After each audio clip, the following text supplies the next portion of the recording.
یہ الف واو یہ جو ہے یہ حرف مدہ ہے، تو یہ اس بات کو کتنا کھینچنا ہے؟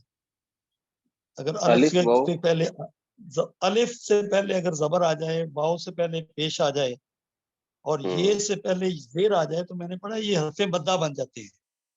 تو اس بات کو کتنا کھینچنا ہے؟ دیکھیں دو چیزیں ہوتی ہیں، ایک چیز ہے تجوید، وہ تو ہوگی ایک چیز. اچھا، جیسے مثال کے طور پہ ہم سورہ فاتحہ میں اینڈ میں پڑھتے ہیں تو ہم پڑھتے ہیں ٹھیک ہے. اچھا، اب اس کا جو رول ہوتا ہے نا، ویسے رول میں آپ کو بتا دیتا ہوں، رول یہ ہوتا ہے کہ اگر الف کے اوپر اس طرح والی مد ہو تو 3 الف کے برابر آواز نکالنی ہے، یہ والی مد ہو تو 5 الف کے برابر نکالنی ہے. یہ تو ایک تجوید کا رول ہے، اس سے عبارت میں حسن پیدا ہوتا ہے، مطلب نہیں چینج ہوتا. یہ چیز ذہن میں رکھنی چاہیے. مطلب وہاں چینج ہوتا ہے،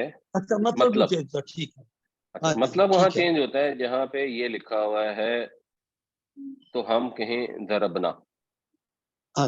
اس کو اگر آپ ضربنا پڑھیں گے نا تو ایکچولی یہ بن جائے گا ضربنا. اب آپ غور کریں گے تو یہ ضربنا ہے، یہ ضربنا ہے.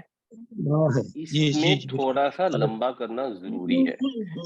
ضربنا کا مطلب ہے ہم نے مارا، ضربنا کا مطلب ہے ان سب عورتوں نے مارا، تو بالکل مختلف میننگ ہے. تو یہ ہے زیادہ امپورٹنٹ، اس پہ کرنا چاہیے فوکس کہ جہاں پر پیش کی آواز ہے اور جہاں واو ساتھ آ گئی تو اب وہ پیش لمبی ہونی ہے تو آپ نے لمبی کرنی ہے. جہاں زبر اور الف آ گئی تو اب بڑی آواز آئے گی اس کے مقابلے میں، ان دونوں کے کمپیریزن میں. جی ٹھیک ہے، یہ ضربنا اور یہ ضربنا. جیسے اکثر آپ نے سنا ہوگا لوگ جب کوئی فوت ہوتا ہے تو کہتے ہیں انا للہ و انا الیہ راجعون، حالانکہ وہ انا للہ نہیں ہے. انا کا تو مطلب ہوتا ہے بے شک، وہ انا للہ ہے. انا للہ کا مطلب ہوتا ہے بے شک ہم اللہ کے لیے ہیں.